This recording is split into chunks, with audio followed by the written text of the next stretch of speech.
Check this out. I ain't no vegan or nothing, but I'm about to make me some vegetable pasta.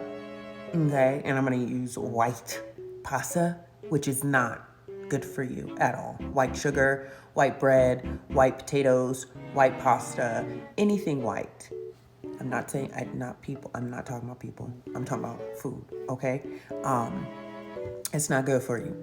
But I allow myself to eat white potatoes, certain things that are going to help me maintain weight, which is technically bullshit because have you seen a gorilla?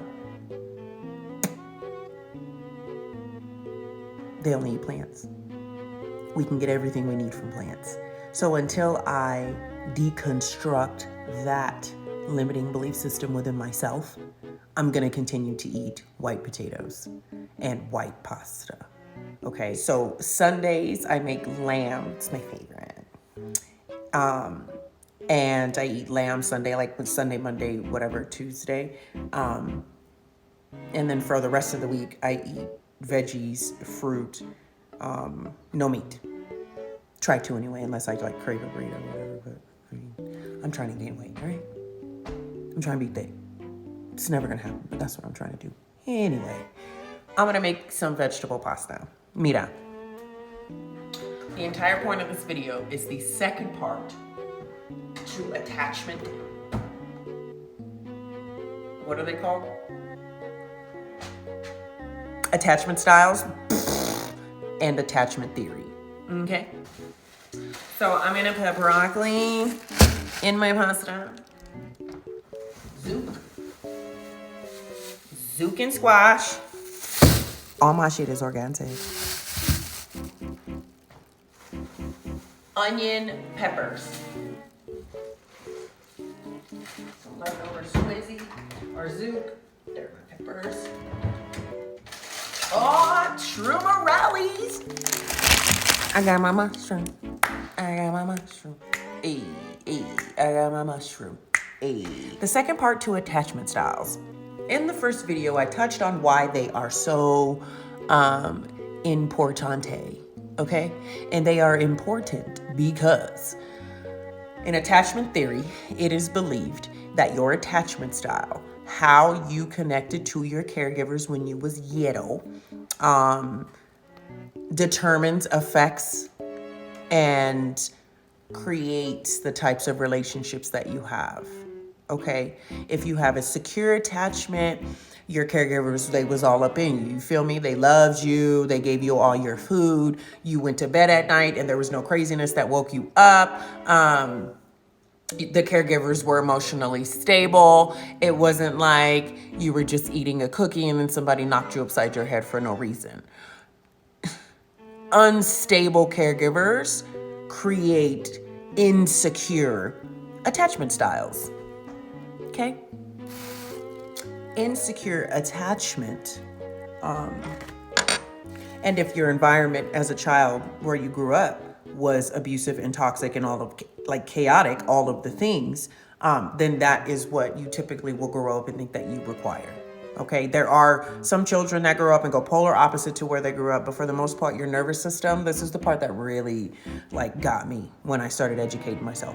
Your nervous system, it does not determine healthy, not healthy, or toxic or not toxic. With the nervous system in childhood, if it was neglectful or abusive, and your caregivers were emotionally unstable and couldn't emotionally regulate, that is what you are used to as a child, okay? So what can happen is your nervous system is going to desire and crave and want what it knows, not what's right, what it knows, okay?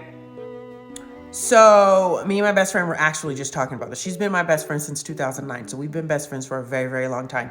The both of us have learned, grown, and done all the things for the entire friendship. Okay, so her and I were just having this conversation the other day about how I used to create the chaos in the beginning of our friendship.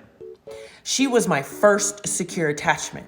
Okay, so I had disorganized attachment, which can be the anxious, codependent, needy, that side, or I could also be very dismissive, avoidant if you did not behave the way that I thought the way that was going to make me feel okay.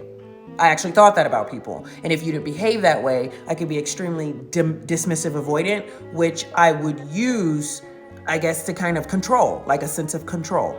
Okay? And the reason why I would create all of this chaos, all of this unnecessary difficultness in the friendship, any friendship. My nervous system did not know how to live be in peace, calm. I wasn't taught how to have effective communication. I was not taught how to emotionally regulate, right? So in the friendship dynamic, I would just I would just get mad over anything. And then I would just do things. So as a 30 some odd year old woman, I was behaving emotionally like a child. And that's what happens with trauma. Okay. With trauma, you are emotionally the age as an adult, you emotionally stop growing at the age you experienced the trauma. What I need you guys to all understand is that if you come from trauma, you might have insecure attachments. You probably do. I mean, yes. Okay. And if you weren't taught how to emotionally regulate or how to maintain relationships, that's another one, right? How to connect, how to communicate, how to do any of that stuff. Because when you're growing up in chaos, that's not what exists in that environment.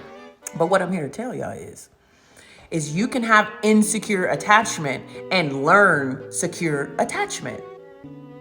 You can come from a very horrid, traumatic, chaotic childhood and still learn secure attachment so that you can have emotional regulation and healthy relationships. So